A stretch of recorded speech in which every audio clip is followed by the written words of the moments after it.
Voilà. Ah oui, hein. De dégâts is enorm. Enorm, enormissime.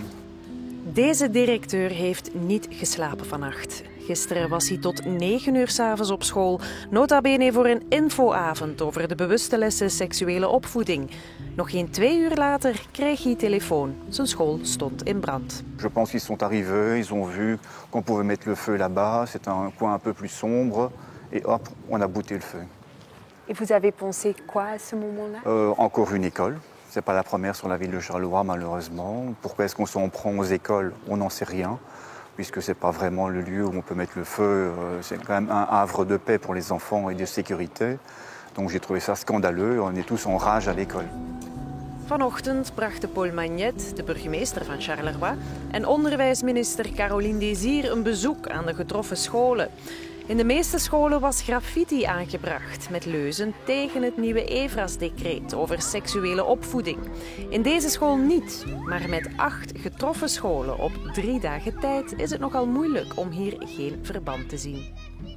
L'obscurantisme est de retour et les réseaux sociaux ne font que faire caisse de résonance par rapport à des bêtises, des imbécilités. Et voilà.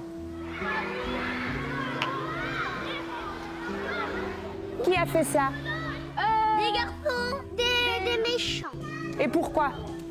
Des voleurs. Il y a eu un problème ici. Quelqu'un qui est venu et a fait plein de feu. Mais je me doute comment ils ont brûlé ça.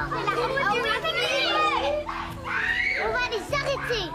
On va les arrêter avec les menottes. Et on va les démasquer. Et on va les mettre en prison. Ils vont rester là toute la vie. À nourriture, on va les donner caca de chien. À nourriture. À ces voleurs. Caca de chien, c'est légal. Pas toucher à notre école. Pas toucher à notre école. Pas toucher à notre école. Plus d'accès aux locaux, c'est les cas principaux, et plus d'accès à nos pianos, donc plus la possibilité de donner les cours pour l'instant. Et votre première réaction, c'était quoi? C'est la désolation. On ne fait pas ça aux enfants, ça n'a pas de sens. Voilà. Ça porte atteinte à leur intégrité et à leur espace protégé, donc c'est ça le plus grand problème. On ne devrait pas toucher à l'espace des enfants. Ne touche pas à nos écoles. Voilà, ça n'a absolument rien à voir, c'est de la désinformation. Je m'adresse aussi à la ministre, il faut absolument que ça soit rétabli au niveau de la communication, parce que je pense qu'il y a vraiment une désinformation quelque part, quoi. Des animations du même type qu'Evras étaient déjà données sur l'entité de Charleroi, mais ça fait bien 20 ans que ça existe. Et à l'époque, on donnait 12 heures d'activités affectives, relationnelles, sexuelles déjà à l'époque. Ici, ça ne concerne que 2 heures maintenant, donc c'est ramené vraiment à rien du tout. Pourquoi est-ce que ça pose problème maintenant? Aucune idée. L'institutrice a parlé avec le petit qui est en première A, donc il a 6 ans quand même, parce que ce matin il regardait quand même un petit peu bizarrement, il était inquiet, ça se voyait. Mais bon, voilà, ils sont derrière nos enfants, on le sait.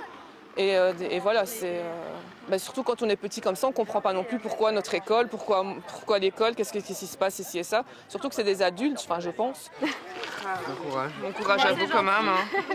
Est-ce que comme école, vous pouvez faire quelque chose pour éviter ceci? Je suis sorti de l'école hier à 21h. 21h. Et 1h30 après, le feu avait été mis. Donc je ne peux pas habiter dans l'école non plus. On est quand même 44 sur la ville de Charleroi, déjà 5 étaient déjà touchés, on s'envoie des messages en se demandant qui sera le prochain.